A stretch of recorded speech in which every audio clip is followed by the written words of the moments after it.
जलगांव जिला पुलिस बल की ऑपरेशन ऑल आउट मुहिम सफल, सैकड़ों अपराधी गिरफ्तार, लाखों की संपत्ति जब्त। जलगांव में जिला पुलिस अधीक्षक कांत ध्योरे के मार्गदर्शन में 5 जून 2026 को पूरे जलगांव जिले में एक साथ ऑपरेशन ऑल आउट अभियान चलाया गया। इस अभियान का उद्देश्य जिले में कानून व्यवस्था बनाए रखना और आपराधिक गतिविधियों पर प्रभावी नियंत्रण स्थापित करना था।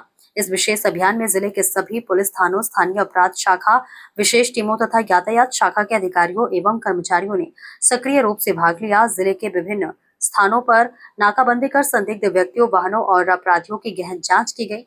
अभियान के दौरान फरार आरोपियों, वांछित अपराधियों, प्रतिबंधात्मक कार्रवाई के पात्र व्यक्तियों, रिकॉर्ड पर दर्ज अपराधियों तथा अवैध धंधों से संलिप्त लोगों के खिलाफ विशेष कार्रवाई की गई। इस कार्रवाई में सैकड़ों अपराधियों को गिरफ्तार कर लिया गया तथा लाखों रुपए मूल्य की संपत्ति जब्त की गई। पुलिस प्रशासन ने स्पष्ट किया कि जिले में शांति, सुरक्षा और कानून व्यवस्था बनाए रखने के लिए इस तरह के अभियान आगे भी जारी रहेंगे।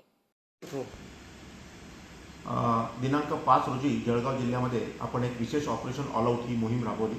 त्याच्यामध्ये एकूण आपण 196 आपण प्रोहिबिशनच्या दारूबंदीच्या केसेस केलेल्या आहेत। त्याच्यामध्ये 21 लाखाच्या वर मुद्देमाल जप्त आपण केलेला आहे। जवळजवळ 76 केसेस आपण जुगाराच्या केलेल्या आहेत। त्याच्यामध्ये जवळजवळ 50,000 रुपयाचा मुद्देमाल जप्त केलेला आहे। अवैध शस्त्राचे आपण 4 केसेस केलेल्या आहेत। त्याच्यामध्ये तलवारींचा समावेश आहे आणि 2 देशी कट्ट्यांचा समावेश आहे। त्याचप्रमाणे जवळजवळ 1500च्या आसपास आपण मोटर व्हेकल ॲक्टच्या केसेस केलेल्या आहेत। त्याच्यामध्ये साधारणतः 9.5 लाखाचा आपण फाईन त्याच्यामध्ये केलेला आहे। याचप्रमाणे आपण वाळू, इल्लीगल वाळूच्या 6 केसेस केलेल्या आहेत। गांजा कन्झम्पशनच्या 10 केसेस केलेल्या आहेत। एकूण 126 BNS आपण 201 केलेले आहेत।